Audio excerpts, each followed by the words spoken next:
All right, so I'm here with Kayne Calder, a rock musician known as Melted Fro. He's coming onto the show for the second time, so that officially makes him friend of show. How you do, Kayne? How's it going, man? Good, good. So it's been almost a year and a half since we last chat. I dated our conversation back in 16th of December 2020. So how have things changed since then? Uh, I've stayed at home a lot since then. Sure. Yeah. Been busy, Mm-hmm. keeping busy, so been trying to keep productive and keep doing music and everything. So, how about you? Yeah, I've moved from Canada to Vietnam, so there we have a huge time difference there.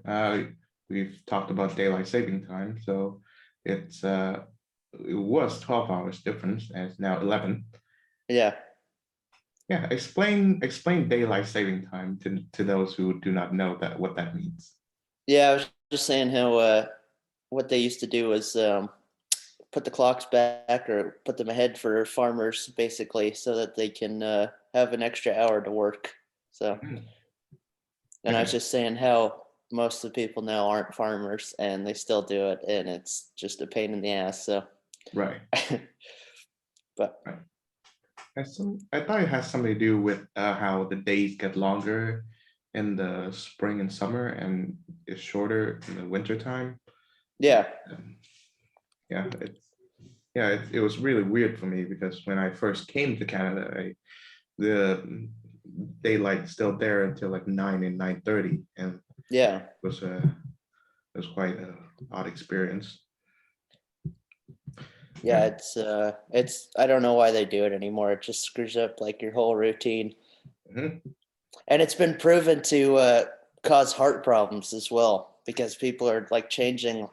Like you wouldn't think 1 hour out of your day would change so much, but like it puts so much stress on your body to wake up and you didn't get like a full night's sleep, and so Hmm. it's kind of obsolete. The whole idea is obsolete, but Yeah, here we are. understandable. So Yeah, so you've been making music as well. I've been listening to your latest album um, before starting this conversation. I like it quite a bit, but we'll talk about it later in the conversation. But I'd like to begin by asking, so what did you think of the new Batman movie? I knew you were gonna ask this. It was awesome. I was like, I loved it, man. I was also gonna say because I knew you were gonna bring this up was it's funny how many people were saying how Robert Pattinson was gonna be a really bad Batman, and everyone is shit talking him on the internet.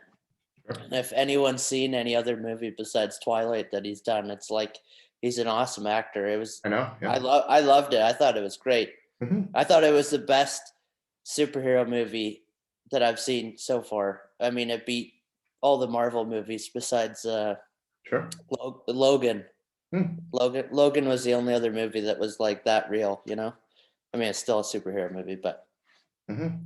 Nice. very realistic. Did So you see it in theaters? I did. And you know what the funny thing is? I haven't been to the movies in like 3 years. Like Wow. the Yeah. last time I went to go see a movie was to go see The Joker Hmm. back in 2019. And we bought a projector like around that same time. So Wow. like Okay.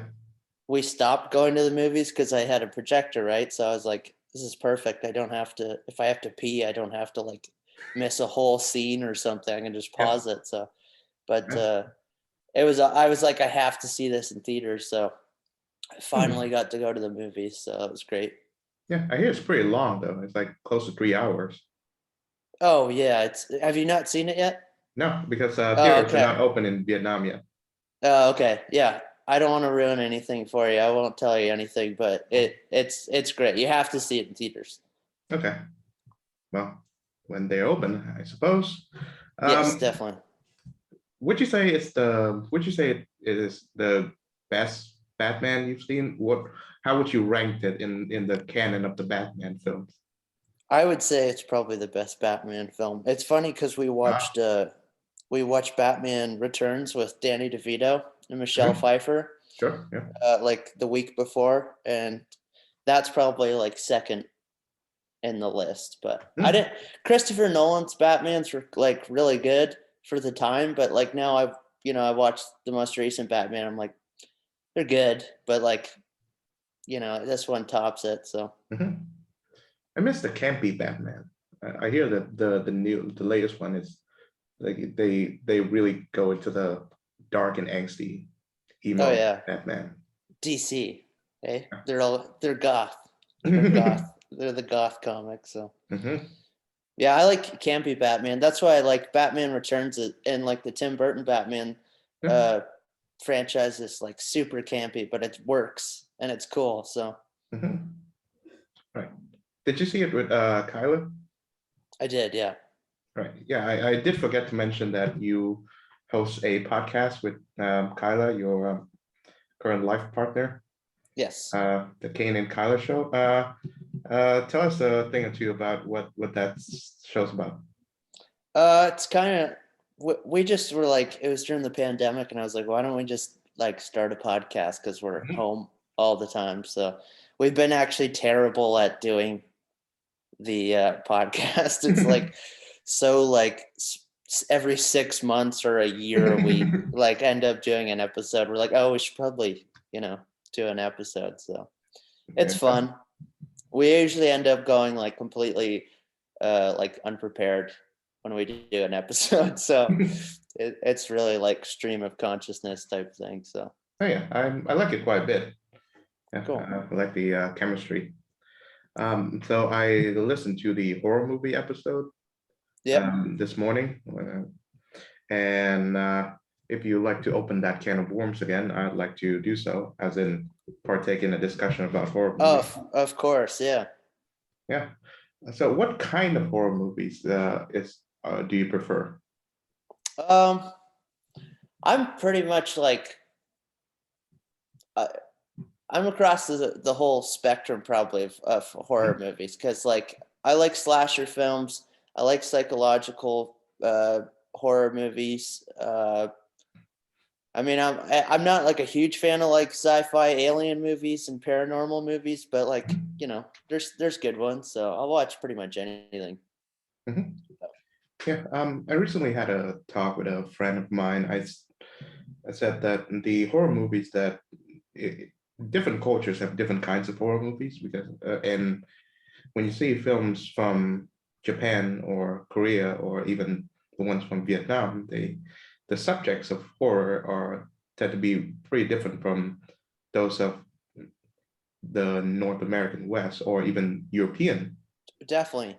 Yeah, and that I think is why what is it, U.S. remakes of foreign horror films never work because I said that in the episode too. I was yeah, saying how like that was one of the problems I have uh with some of like I guess the American uh mhm, film thing is they try to Americanize like foreign films and it's awful. Like mm, just let it be, you know. It yeah, works. So yeah, I know. So I this it's a problem I have with horror movies because they are very rarely done well, especially these days. I mean, you know about the company Blumhouse Pictures, right? They yeah, yeah. yeah, it started by Jason Blum, and he has this really great idea about how you can make the most buck by making the cheapest possible Yeah. film. Like, I think that was the company behind the Paranormal Activity film, and then later on franchise. And most of the Blumhouse movies are complete shit too. They're not good movies. They're not good at all. Like Mhm. they're like really can't. They're extremely campy. Yeah. But and sometimes that works. But Hmm. uh, for the most part, it's not good. Like and Paranormal Activity, like that whole franchise, like it worked in the first one and it was good because like people hadn't seen that type of movie yet to Mhm. that point. But then they made like 8 other ones, so Oh and yeah. it got really bad. So I know that the same company was behind Get Out by Jordan Peele as well as M. Night I like Shyamalan's. Yeah. Jordan Peele movies are great, man. I Oh love yeah. them. Yeah. I've They're seen. great. I remember seeing Us in theaters, and it was quite a trip. Oh, it was so Right. trippy. It was really good. Yeah, I'm excited and to see this new movie too. yeah, I haven't seen the trailer yet. Do you know what? Do you have any idea what that's about? Uh, no, he kind of it's kind of open for interpretation. Mhm. I think it's supposed to be like an alien-esque type movie, but Okay, I don't know for sure. But right. So, what's your least favorite one? What's your least favorite horror movie? And do you and Kyla have come to the same conclusion regarding that? uh, my least favorite horror movie. Yeah. Um, I don't. I think. Well, do I talk about it in the episode? Is that the one you're talking about? I think there are a couple of examples which you've listed that are examples of like badly made ones, but I wish I kind of want you to think of something that really like excruciates you for the 90 or so minutes of its runtime. That's a hard question. There's a lot of bad bad Oh horror yeah, movies. a lot of bad ones. The one movie that I talk about in the episode is Serbian film, which is Right.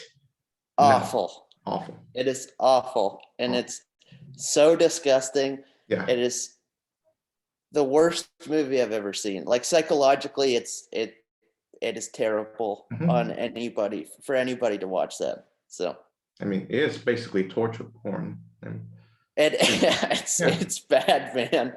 Hmm.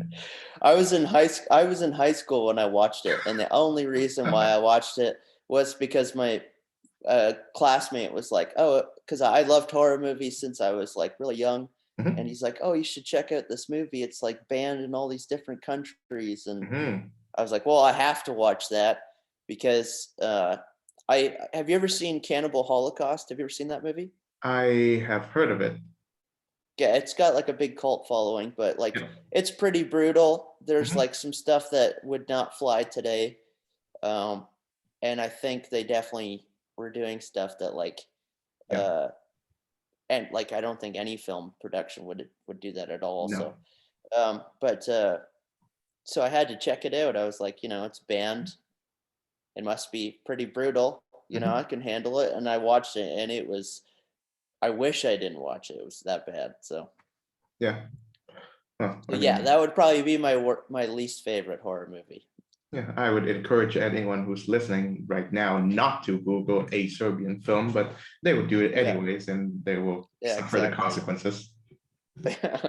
I think I would name an example, and that is this movie called Antebellum, starring Janelle Monáe. Have you heard of it? I think I watched the trailer. I don't know if is that that's by Blumhouse as well, right? I believe so, or Yeah, Lionsgate. But yeah, that might be it. Yeah, yeah, have you seen it? I don't think so. No. Okay, well, I don't think you should. I mean, well, just to walk through the storyline a bit. So I think the first half of the movie starts out in a plantation in the supposed U.S. antebellum area, where Hmm. you got the southern white races and then the black slaves, and one of them is played by Janelle Monáe, and they're planning an escape, and there are a couple of like anomalies that are sort of ahistorical, as in like why would uh why would Confederate Southerners shout out blood and soil when that phrase was not invented until the early 20th century? But then again, a spoiler warning here. At the half of the movie, it was revealed that Janelle Monáe's character is actually living in the modern world or 2020, and Okay. she is a really successful author and such, and she was kidnapped by a very snooty white woman played by Gina Malone, and the plantation was constructed, or it was presented as a Civil War reenactment, but in reality they were basically practicing modern day slavery. So that was So the twist. it's like a psychological Pretty much. type horror. Yeah. Yeah. And So again, you wouldn't recommend it? no, I think I think it's offensive to both black people and white people. And it's and I like to mention that ever since Jordan Peele's really famous Get Out movie, and I've seen like a bunch of other films that are trying to do the same kind of thing that he does, like this Yeah, mix of horror and social commentary about race in America, and they definitely. never work. They never work the same way as Peele does. Well, it's same with like I mean, people have tried to mimic like Tarantino movies and stuff. If something works and someone has a really good vision and Mhm. it works, but there's just so many people that will try to mimic that and it will fail terribly. I think it's all right to take influences, but to like completely try to channel someone's idea just Mhm. sometimes doesn't work. So, but What's a notable Tarantino knockoff film? I don't. Oh, I don't know. Robert Rodriguez does it basically, and he works with Tarantino. Like a Sure, lot yeah. of his movies are From like Dusk Till kind of, Dawn and everything, right? yeah. But Tarantino's in that movie, right? Yeah, yeah, he was. Uh, I think like Machete and stuff like that. Those type Right. of movies feel like they're trying to be a Tarantino. I think his career was kind of built off being like a Tarantino ripoff in a way, but he's still a good director. I'm not trying to shit on him or anything like that, Sure, but. yeah. I have my respects for him. He gathered just $7,000 to make his first film, right? El Mariachi, and it looks like a really well crafted production. Oh yeah, he's a good director. Mhm. Yeah, And he did and Spy Kids. yep, that's the one. I think he's another one of those guys who wanted to make movies to be as cheap as possible. Yeah, Sometimes it really works for him, and sometimes, example in was it the Spy Kids one with Sylvester Stallone, it doesn't, falls yeah, flat. Spy Kids 3D.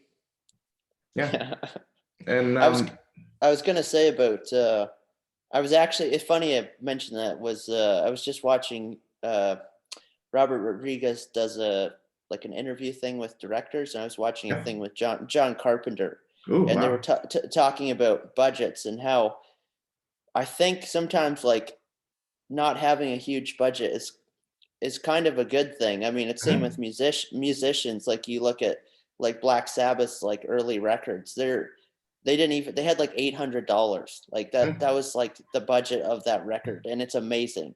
You know, Yeah, I, yeah. They, I think it really works sometimes, and I think it's kind of a bad thing to have like these huge budget films because then you're like, wow, this is like way too much. Like then you have like you know uh Infinity War and like huge, mhm. like over the top budgets, and you're like, this is way too much, man. Like, there's too much going on here.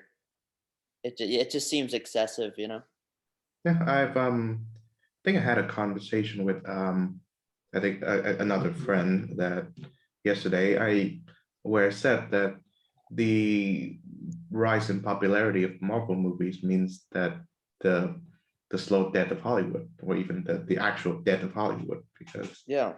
there's because these movies make so much money and so many people see them, well, they have no choice but to catch up. Well, and that's the thing. And these studios, I mean, the studios are corrupt, man. Like Yeah. they're not going to give any. And it's same with like the like recording business and like Spotify and all the big companies, like the record labels. Uh, they only want something that's like going to be a successful asset. They do not want to take chances on people that have a Mhm. really good vision. And that's why, you're watching the same thing with music. Like people are, it's, it's collapsing. Bands can't, they can't survive anymore. So Mhm. I was going to ask you too, Yeah. what's your favorite John Carpenter film? Oh boy, that's really a tough one because I've actually haven't seen any John Carpenter film. I have to Oh man, confess, and that is not a proud thing to admit. I know that he you makes have to. really good films, Yeah. but I've seen a lot of David Cronenberg films, and What's your favorite David Cronenberg film? oh, there we go. Videodrome. That is. Have you seen Eastern Promises? Oh no, I've heard of it. It's really good. Huh? Oh, it's really good. And the history of violence is really awesome Yeah, too. yeah. They're both with Viggo Mortensen. Oh yeah.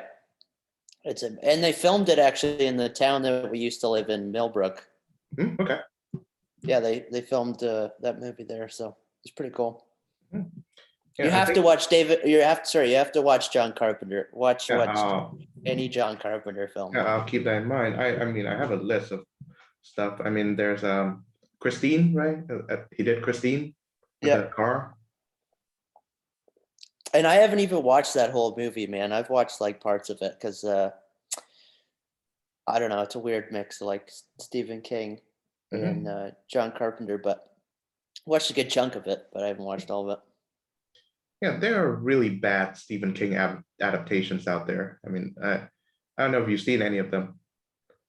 Yeah, we talk about it on the episode too. There that I think there's definitely like a lot of movies that it's hard to portray a book like or to channel a book into a movie and to get all the details, and you're never going to make everyone happy because people that have read the book, they're like they took this whole part out and they Mhm. changed it for Hollywood and stuff Yeah. like that. So I Hmm. thought that the most recent It movie was pretty good. Okay. It wasn't terrible, but I wouldn't watch it. Like I wouldn't say it's like my top 10, but it was good. Hmm. I know that what's it?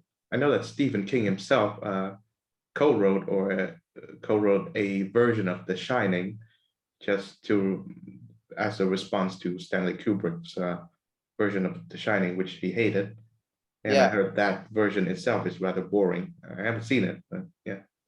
and that probably is like a telltale that like a author shouldn't be a director, you know.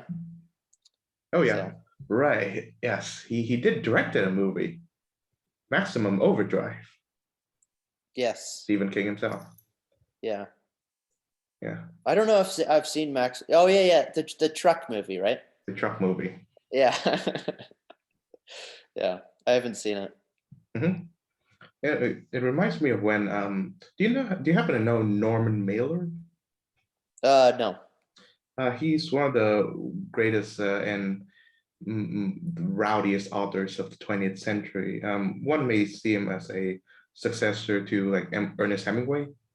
He Okay. rose to fame with a really epic novel called The Naked and the Dead about a corps of soldiers during World War II. They're like dropped in Japan and they have to survive the war and each other and such.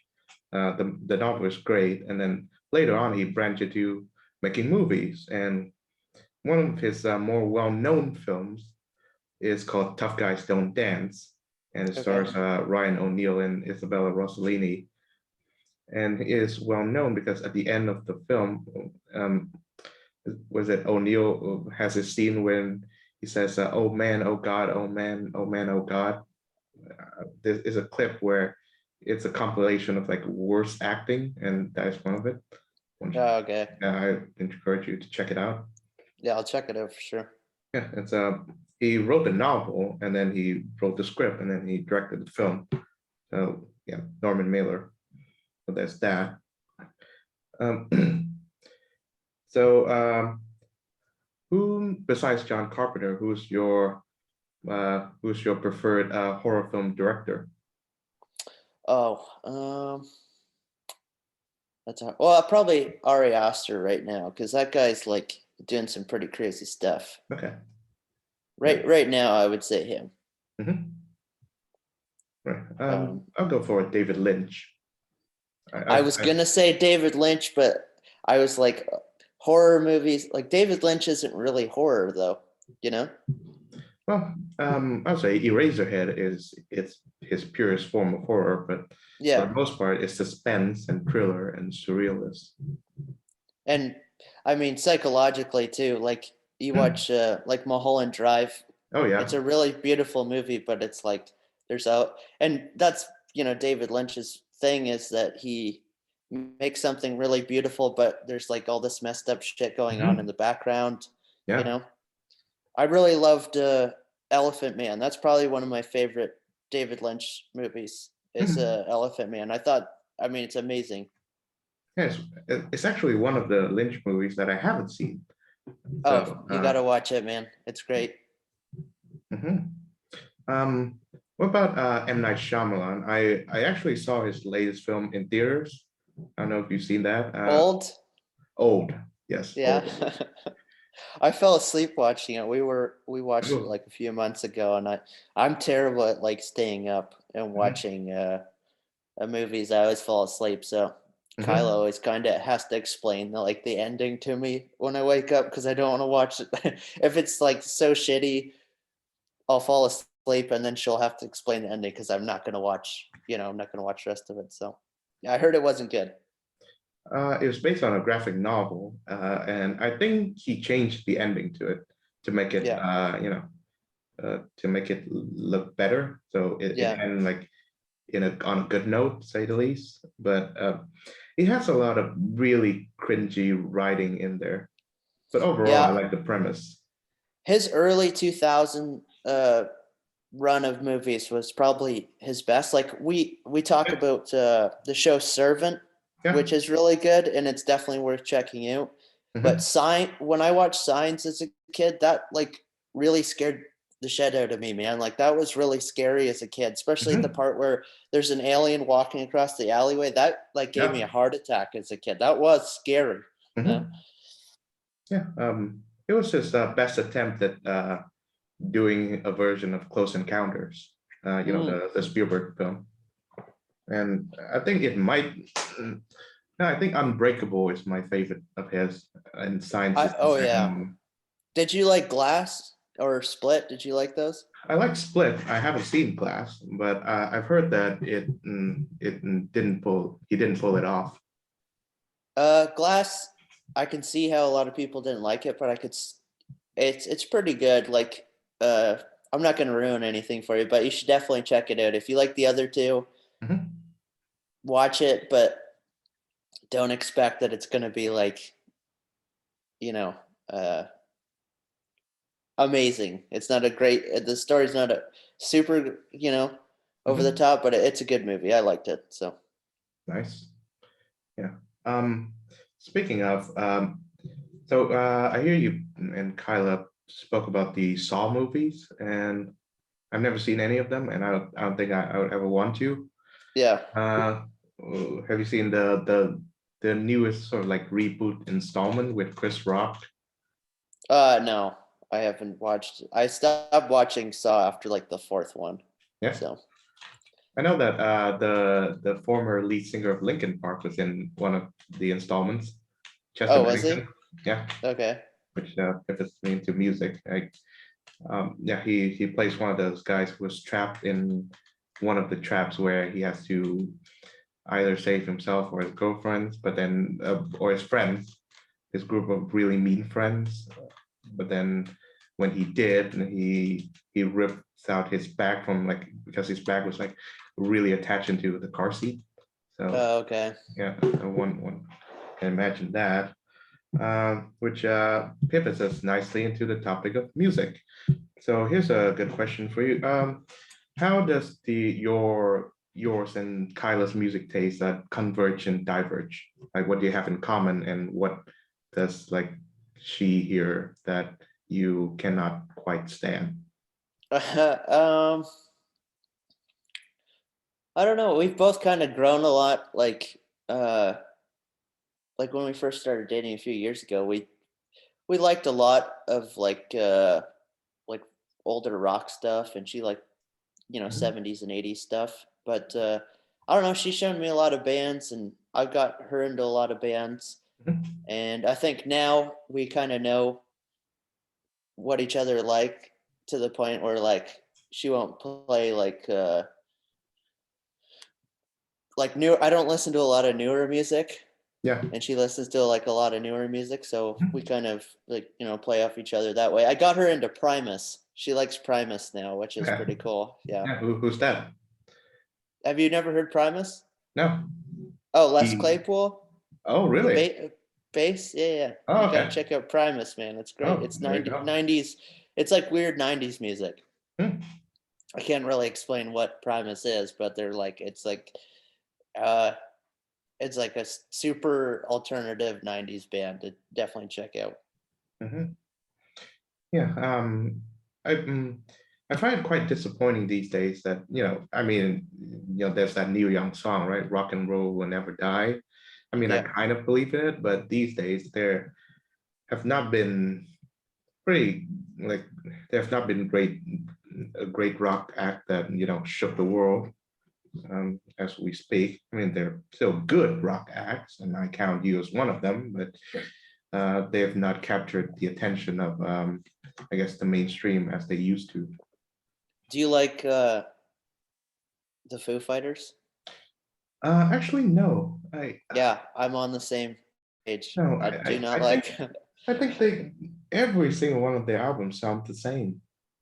Yeah, it does. It just sounds like they've been making the same music, like the exact same album over and Yeah, over and over. I So mean, they are the biggest rock acts right now. I mean, yeah, if you don't count Coldplay, but but people nevertheless. love people love the Foo Fighters, and I do not get it. I don't know why people love the Foo Fighters. The songs do not do anything for me, Mhm, but mhm.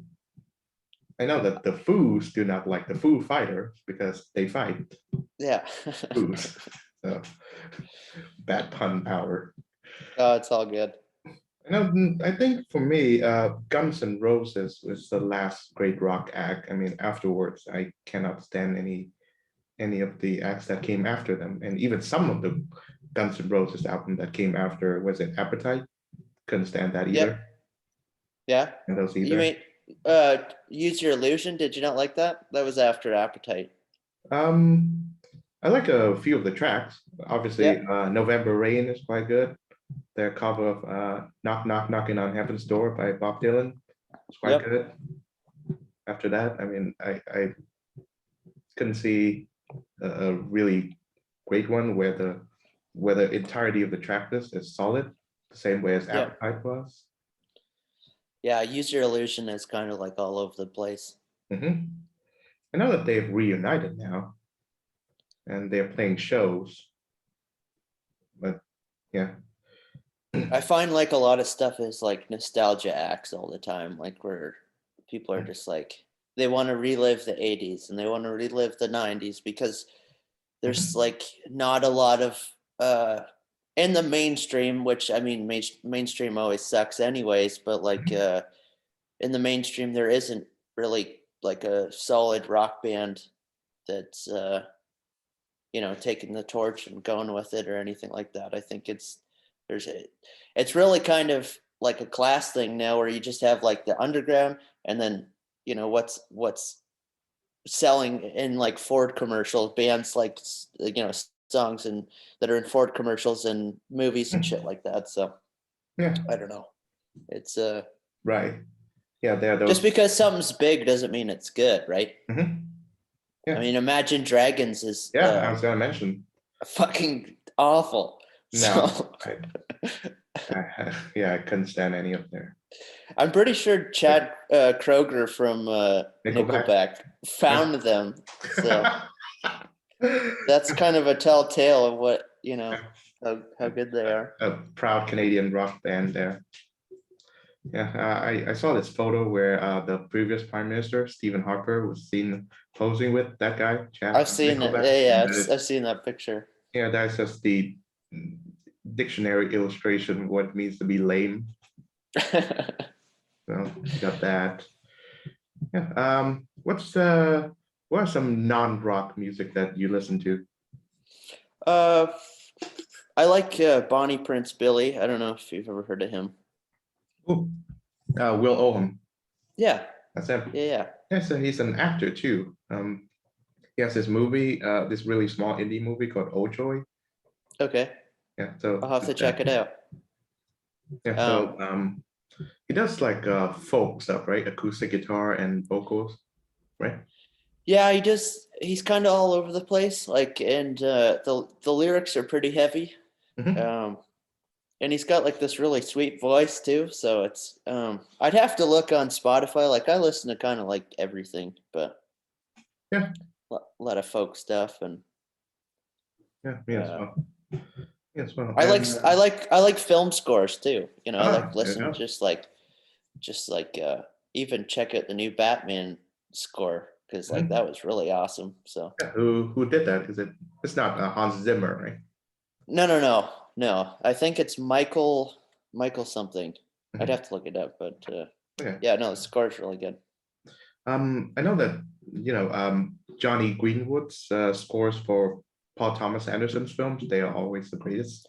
Oh yeah, and like There Will Be Blood. Yeah, He's the guy from Radiohead. of course. Yes, And and like the score for There Will Be Blood is like so good. mhm. It's definitely worth checking out. And you cannot go wrong with Radiohead, even though I don't think the label rock would categorize them well. No, labels never work anyways. You know what I mean? Like not Mhm. unless they really put something in a box. So Yeah, it works for music journalists. I mean, it's the people at like Enemy and Rolling Stones. They are the one that came up with labels. It yeah, is why a genre that is like a genre like was it that weird dream pop one of My Bloody Valentine? They just call it shoegaze. yeah, It's just like really tongue in cheek. yeah. Well, like when you think of rock too, you're like, I mean, anything with a guitar can be classified as rock, but like people will go like AC/DC is rock, you know? Mhm. Like even like my music, when I make music, I try to go for, I'm trying to Mhm. make rock music, but I'm kind of all over the place too. So Mhm. Yeah. How's recording the new album under quarantine? I presume that you recorded it under COVID rules and restrictions and everything. I did everything in my basement. I have like a little Really? uh Yeah. basement studio. I also had a buddy that I recorded an album with up in Toronto, and he lives in Stratford now, and he was on my Halloween album, Hmm. and he did a guitar part, and I kind of it was kind of a really messed up time because I was moving houses too. Like we Right. moved Yeah. from uh, Millbrook to Peterborough, Okay. and Oh. I was mixing that album while moving houses too. I recorded everything in like September, which was really hard to do. Like get into like Halloween mode in September, like come up with all these ideas, like Halloween ideas, Hmm. and then have it ready by October so that I could have it ready by the end of October. So Okay. Right. Yeah, I should check out the Halloween album. I've only heard the Honey Pot one and also the latest single that you sent me. Keep the oh Wolves at okay, the yeah, yeah. Door, which Yep. is quite something. It's quite amazing. Oh, thank you. Yeah. Glad to hear that you've moved to Peterborough actually. When did that happen? Around it was around Halloween. It was around Oh, that time. really? Yeah. I think it was around Yeah. the time that I was packing up and moved. So yeah. I actually left in December. So yeah. I'm sorry we didn't get to a chance to see each other in person, I guess. Yeah, I was right in. I mean, like the pandemic was going on the whole time, and with Hmm. living in Ontario, we've been like in and out of lockdown like constantly. So things are just starting to open up again, That's good. uh, which is good. So Yeah. Yeah. Wow. So yeah, the show, are you planning to do more podcasts in the coming yeah, days? my I think my next venture is I actually want to get into like filmmaking, like doing short films and stuff. Cool. Yeah.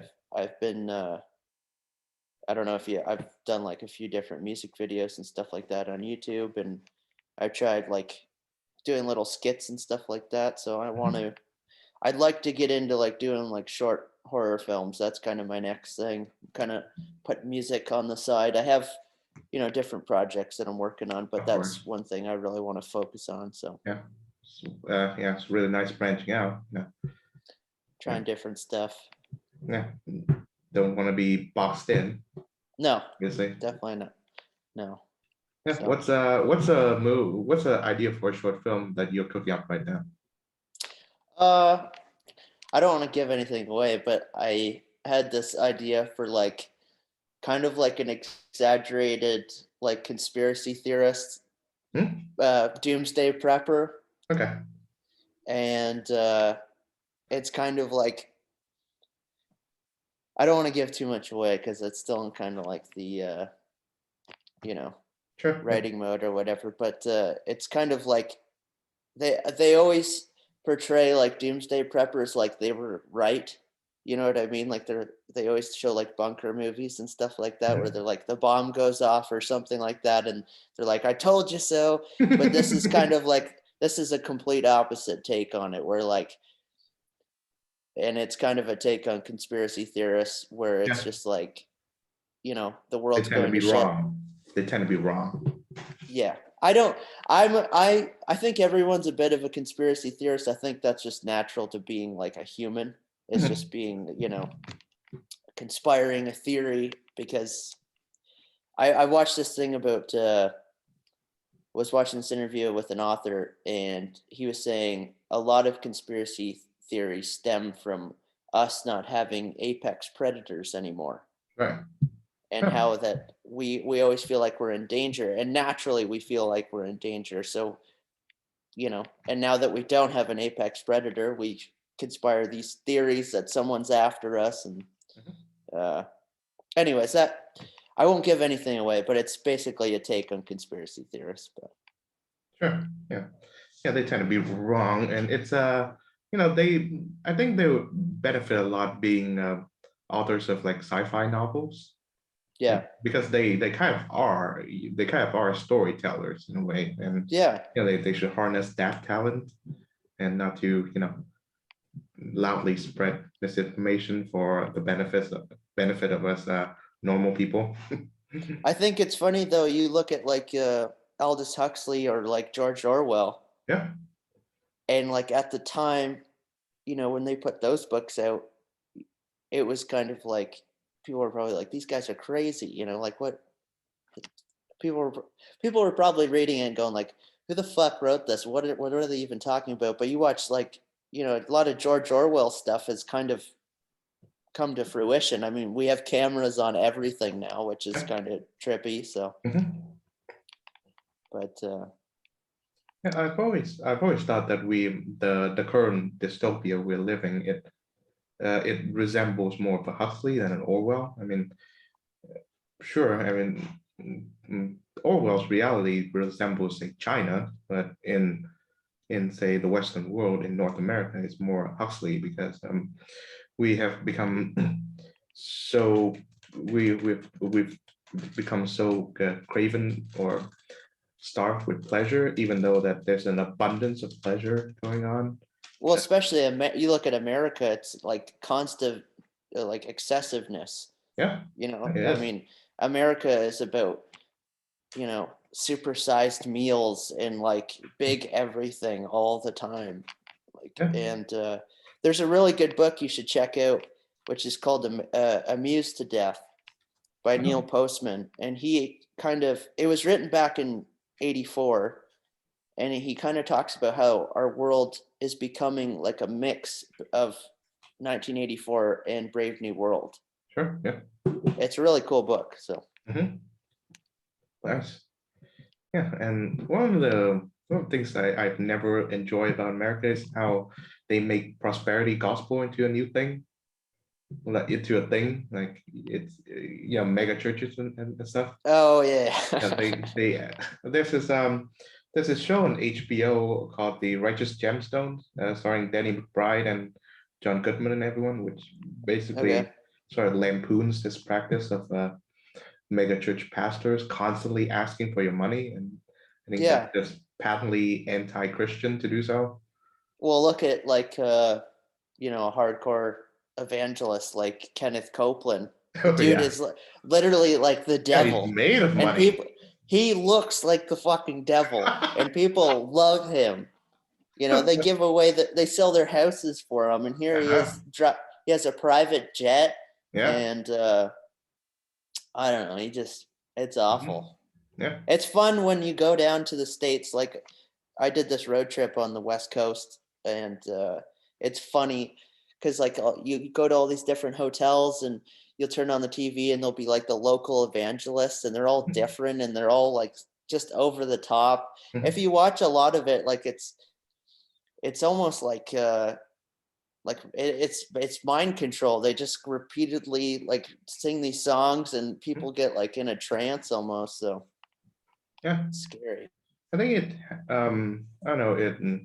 I've heard it, someone said before that it, unlike England, which has a state church. I mean, the Church of England, which the Queen is the head of it.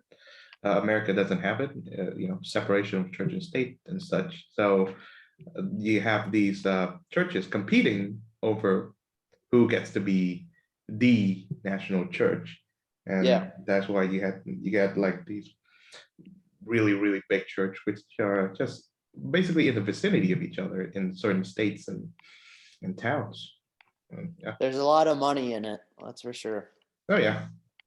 Yeah. Not taxed or anything. So Yes. Yeah, that's how Scientology gets away with all that stuff. Scientology is very scary. It is. I mean, we know nothing about it, but it's like this giant, complex. This it's corporation almost. It's scary.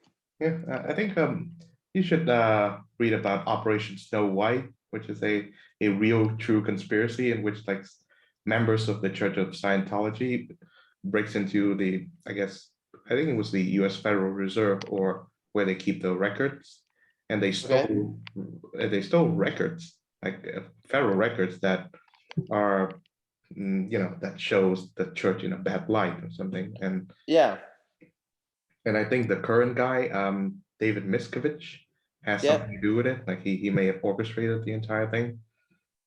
Well, the thing with Scientology is it kind of ties into like Freemasonry and stuff like that, like the Freemasons and stuff like that. It's very culty and very scary, and it's scary when cults have lots of money like Scientology does and have these big figures, it's very scary, but yeah, I know. So pivot back to music. Who do you think is the most overrated act, rock or otherwise? Foo Fighters. Yeah, I'm actually going for Nirvana because I have not heard a Nirvana song that I like. Really? You don't like Nirvana at all? No, I don't think so. I think Kurt Cobain is overrated, and I think there are plenty of people who are more talented than him, who has more profound things to say than him. And the fact that he died prematurely, spawned this weird cult of personality around him, and I thought that's kind of gross. Yeah, I think people try to romanticize like when someone dies at a young age, and then they go, "Oh, they're trying to say this in their song." Like, can't you see? Like, can't you see that they were, they do it with Jeff Buckley a lot too. Oh yeah. And Jeff Buckley went swimming in the Mississippi River. Okay, first of all, just a bad idea. Just probably a very irrational idea. But everyone's like, "Oh, he killed himself." It just sounds like he went in the river, and a river that you shouldn't swim in, and drowned. But I've talked to people that are like, "Oh, you can hear it in his music. He was, depressed." And I mean, I don't know the person, but it just seems like, I don't know. People try to romanticize stuff when people pass, and they're putting too much context into it. So, well, I love Jeff Buckley. oh, Jeff Buckley's great. Yeah, I love Jeff Buckley. Incredible. I think his cover from Hallelujah is probably my favorite. I mean, it even outshines the original version by Leonard Cohen. And I know that his father, Tim Buckley, also died young, and he makes pretty great music as well. Yeah, but nevertheless, I find Nirvana overrated. I've never heard anything by AC/DC. No. Really? No, I've never heard anything by AC/DC. Have you? Oh yeah, my parents used to play AC/DC all the time when I was growing up. I was a big AC/DC fan when I was like a kid. I think that's like a good starting band when you're a kid to get into rock. But and Nirvana, I think if you look at Nirvana as like a really simple, heavy Beatles. You know what I mean? Like not obviously the Nirvana in a way, their whole take was like they were making like Beatles-esque songs. Mm, And a lot of the '90s bands were. It was like this dark, trippy Beatles type esque thing. Like Soundgarden does it really well too. yeah. But that's kind of a take you should like if you listen to Nirvana and be like, okay, he's like a huge Beatles fan, and you can Oh, kind of hear like the simplicity of the songs. Like they're very simple songs, and I mhm, think that's like the whole point of Nirvana is just like really basic kind of punk attitude of like simplicity. So right. Yeah, so I've heard that their music is kind of a response to the increasingly glammy, hairy metal that was popular at that time. yeah, Uh, definitely. what was an artist or a band that you've listened to when you were younger that you found that you said to yourself, now, why did I ever get into that?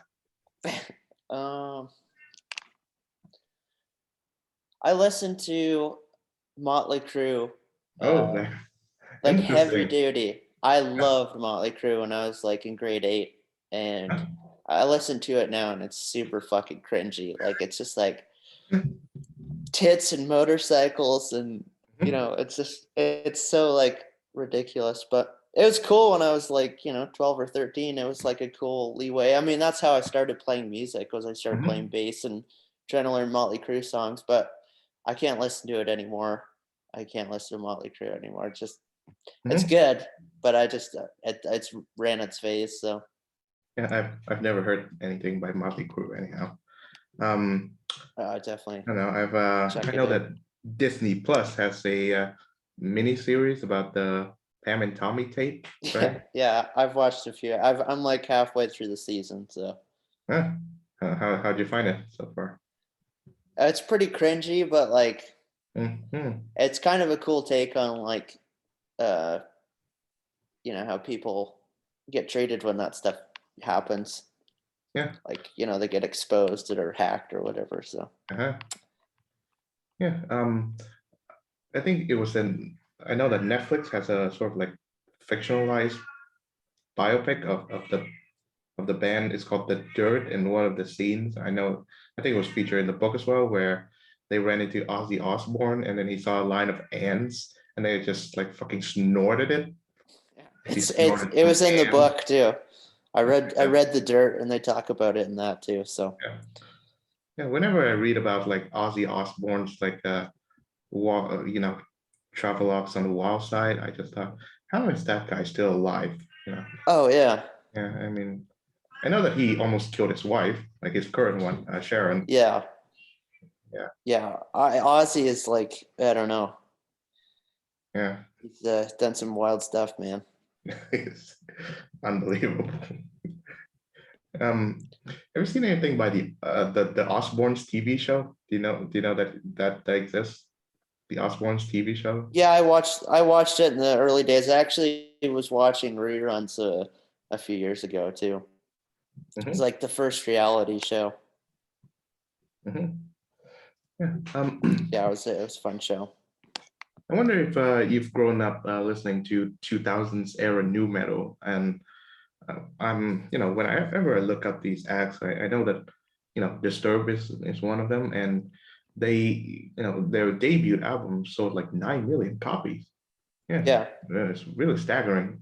Linkin Park was another one too, and all of these acts, when they started out, I mean, Evanescence was one of them. If you can count that, they sold in millions, and now, I mean, they're only known for one song, and it. yeah.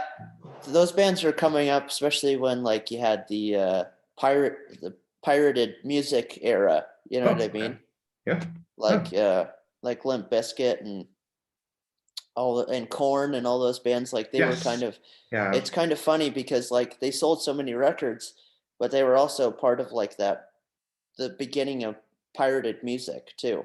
Like every time I'd ever listened to them, it was always like someone pirated their music. So, right, but right. Yeah. I'm not a huge fan of like new metal. I think it's like so over the top, but there Yeah. are some good bands. It has its era, but it ended so fast. I mean, it basically disappeared by 2005 when so many people were doing it. Oh yeah, Mhm. yeah, it was a phase for sure. What do you think the future of rock would look like or should look like? Um, what it will look like or what it should look like. Um, well, both. I mean, your take on it. I think it's funny that you like leeway because like I find right now it's almost kind of like new metal all over again because Hmm. rock and rap are kind of becoming like a hybrid all over again Yeah. in the mainstream. If we're talking in the mainstream sense, you watch like guys like Machine Gun Kelly and Oh I yeah. mean Wow. like That's they're bringing a guitar. travesty.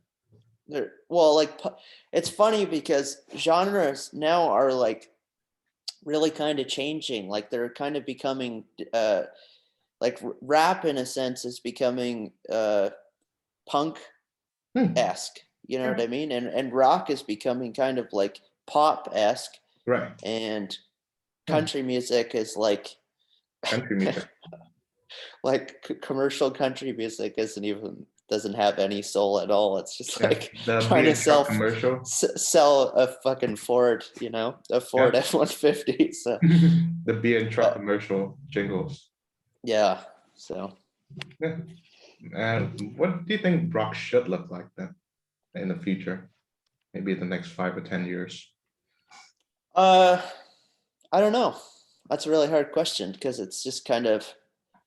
I think when like a band comes out and it's something new, then that creates a scene and then that takes off. It's kind of generational. Like, I mean, every couple, every decade or so, a band comes up, a scene pops up, and then it fades away. And that's really like what rock is. It's just kind of like fizzles out. It just keeps coming up and fizzling out, and it's kind of a weird thing.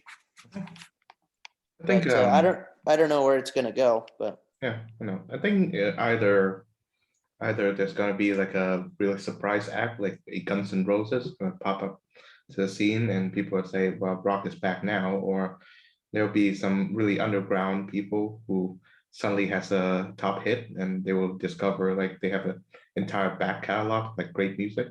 So that's how I I th- envision it. I think with rock, they're constantly it's trying to evolve, but its roots are always like I'm a huge blues guy. Like I love Yeah. old blues stuff, and Mhm. its roots are in blues. And I Mhm. find when it tries to get too far away from its blues elements, it kind of resorts back all the time. You know what I Yeah. mean? Like when You it have gets too to. like well, and that's what I mean. It gets to a point where you have these bands that are so over the top, and then they're always like, well, our next album's gonna be like four guys in a room, and no, and that's where it should stay. I think probably in a few years, like I mean, you see a lot of like two-piece bands that are really like bare bones, and it works, and it's cool. Right. Like the Black Keys are probably one of my favorite bands right now. I Okay. mean, for the last decade or so, like what they've been doing is great. So All right. Yeah. I actually have not listened to them, but I really should. I mean, they're one of the listen to their notable ones. early stuff. Listen to their early stuff because like their newer stuff is definitely gone. Like I said, where it's like very overproduced. But you'll probably see with them like to resort back to like the early stuff where it was just like two guys in a garage record. Sure. Yeah, So Dan and Patrick. That's their names. yeah, Okay. Final question. The Rolling Stones' best and worst moments. you know what I'll say, like the Foo Fighters, I think Rolling Stones are super overrated. They have like a Yeah, couple they good kind of songs. are. They kind of are. Uh, I think they're like, I mean, people put them up with like the Beatles, but like the Beatles were way ahead of the Yeah, Rolling they're Stones. Like, they're more diverse sonically. I don't really like the Rolling Stones, to be honest. Like, I like Yeah. a handful of songs. I think what they did was pretty cool and like groundbreaking. Mhm. I think the one thing I like about the early Stones with Brian Jones Yeah. was that they really respected like The blues. the blues, and like they Yeah. would have, you know, Howlin' Wolf come on and Muddy Waters, and like they actually like took the time to go like, this is what we're trying to do. These are the guys, you know, they gave them the respect they deserved. So Great stuff. Well, with that yeah. note, Kayne Calder, Melted Fro, thank you for being on the show for the second time. Wish you all Thank the you for best. having me. Take care.